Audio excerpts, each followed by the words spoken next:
You've seen that little GPT dash blink like it's deep in thought. Then it spits out a bland response with awkward jokes and that overly polite tone that sounds nothing like you. You've probably asked ChatGPT to write an email, an essay, maybe even a video script. But instead of saving time, you end up rewriting half of it yourself. You tweak prompt after prompt, and even when you tell it to sound more human, it still doesn't. After hours of back and forth, GPT somehow gets worse, giving you dumber answers. Meanwhile, you scroll past people online making ridiculous money with the same AI tools, and you're stuck wondering what you're missing. I was there too, wasting entire afternoons fixing robotic outputs while watching others build entire businesses with the same tool. That's when I realized the problem wasn't the tool, it was me.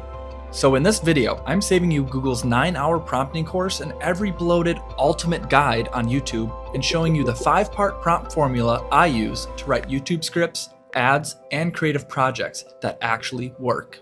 Let's skip the fluff and dive straight into what you came here for. Starting with the one basic idea that fixes 80% of bad outputs and takes just one sentence to apply. I've tested hundreds of prompts over the last year across different tools, and almost every bad result comes down to one mistake: unclear instructions. Prompting just means giving the AI clear instructions it can actually follow to get the results you want. If you say something like, write an essay, that's vague, and the result will be just as vague.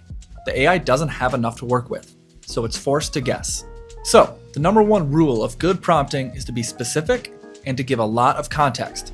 Now, let's take it a step further and break down the 5 elements that make a great prompt. I call it the 5-part prompt formula. It makes your prompt a real G. Meet the formula, RTCCO. Role, task, context, constraints, output. This is your checklist for every prompt. If you just say, give me email subject lines, you're going to get something vague or bland. Now let's ask the same question again, but this time we'll include all 5 elements of a good prompt. Act as an email marketing expert. Generate 10 subject lines for a product launch email announcing a new AI writing tool. Targeted at freelance content creators. Use curiosity-driven language, keep each under 50 characters, and avoid using emojis. Format as a numbered list. Look at what just happened. The second response feels more personalized.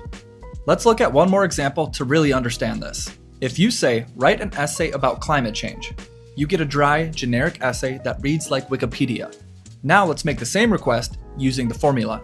Act as a college environmental science professor writing a 500-word persuasive essay for undergraduate students. Answer the question, should governments enforce stricter climate policies to combat global warming? Use 2 real-world statistics and a hopeful tone. Format it with an intro, 2 body paragraphs, and a conclusion. Notice the difference? We provided a role, exact length, specific audience, desired tone, and structural requirements. See the pattern? Most bad prompts simply miss the 5 key elements that make a good prompt work. Once you've mastered this formula, it's time to go even deeper into the techniques that make AI write with human nuance. Look, there are countless prompting techniques out there, each with its own purpose, but you don't need to learn them all. I'll show you the 4 that actually move the needle, the ones I use daily to get results that feel almost unfair. Number 1, zero-shot prompting. Zero-shot prompting means asking the AI to do something without giving it any examples. You just give a clear instruction and let the AI rely entirely on what it already knows.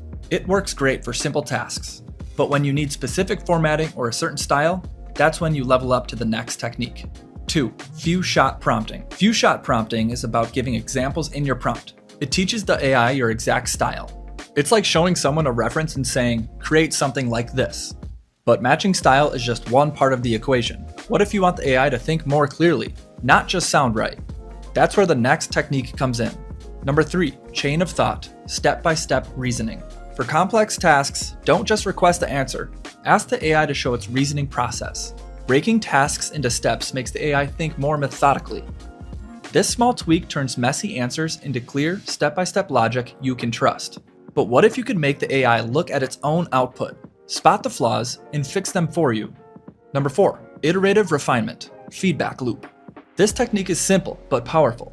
Ask the AI to critique its own work, then improve it. It's a 2-step process. Number 1, generate the content. Number 2, critique it from an opposite perspective and improve it. The revised version is always significantly better, but we're still not done. Number 5, router nudge phrases. Router nudge phrases makes the AI think more deeply. Phrases like, think deeply about this, or think hard about this, can unlock a more advanced reasoning mode.